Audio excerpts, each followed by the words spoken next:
What you mean by cold difference exactly करता कितें तुमी हातून? So basically cool radio frequency ablation म्हणल्यार कितें की आमी तुमकां पयलीं सांगिल्लें आसा about radio frequency ablation. So it works on the same principle की तो एक करंट जनरेट करता आनी it will go to the target tissues. So ते एक्सरेन आनी अल्ट्रासाउंडान पळोवन आमी ते टार्गेट टिश्यू कडेन वता. So if I tell you about the knee arthritis, नीचे जेनिकुलर नर्व्स म्हणून असतात which are the main pain causing nerves of the knee. So तेका आमी टार्गेट करतात. Advantage of cool radio frequency कशें आसता की जो टीप आसता निडलाचो तेजे भोंवतणी उदक सर्क्युलेट जाता. It is a water cool technology आनी बिकॉज ऑफ दॅट कितें आसता की आमी जेन्ना करंट दितात, तुमी कॉटरीन पळयला आसतले यूज करता आसतना सायडीचे सगळे मसल्स बर्न जाता, चारिंग जाता, डिस्ट्रक्शन जाता. So this cool radio frequency ablation will prevent all this. So सायडीचे मसल्स आसा पळय ते डॅमेज चड जायना. Very minimal damage of the tissues at the said.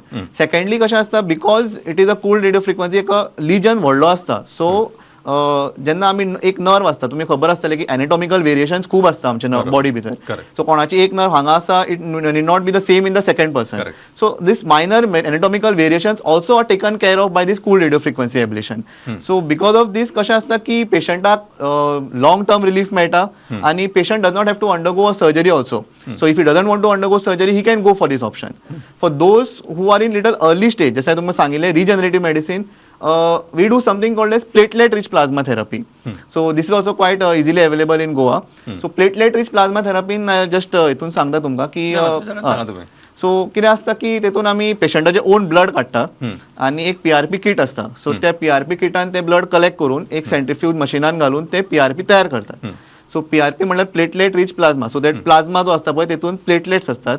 So the platelets आमी हे करतात, विड्रॉ करतात आनी ते मागीर अल्ट्रासाउंड मशिनान पळोवन जे डॅमेज जाल्या tissues, it may be the articular cartilage, it may be the tendon, it may be the ligament, खंयचीय टिश्यू जो डॅमेज जाल्लो आसा तेतून आमी अल्ट्रासाउंडान पळोवन ते इंजेक्ट करतात. इंजेक्ट केले उपरांत कितें जाता की these platelets will release sudden growth factors which are naturally there in our body. So जशें की आमकां केन्ना कट पडलो आनी कट पडटकीर रगत येतकीर थंय प्लेटलेट्स त्या जाग्याचेर येवन ते हिलिंग करतात. These same mechanism is utilised over here. So हेतून ते प्लेटलेट्स आसा ते ग्रोथ फॅक्टर्स रिलीज करतात in the articular cartilage. For example knee osteoarthritis, ते कार्टिलेजान वचून ग्रोथ फॅक्टर्स रिलीज करतले आनी they will start the healing process. So तुमची कार्टिलेज जी आसा ती नॅचुरली हील जावपाक लागता फ्रॉम विदीन. अच्छा. सो तेन्ना तुमकां रिजल्ट्स बरे मेळटा आनी you progress from stage 2 to stage 3 or stage 3 to stage 4 over a longer time as compared to suppose तुमी हे करूं ना जाल्यार विदीन नेक्स्ट 1 or 2 years तुमचें प्रोग्रेशन जावन तुमी एंड स्टेजान वतले. बट हांगा तुमचें प्रोग्रेशन डिले करता basically. So you get a better life आनी पेन फ्री लायफ.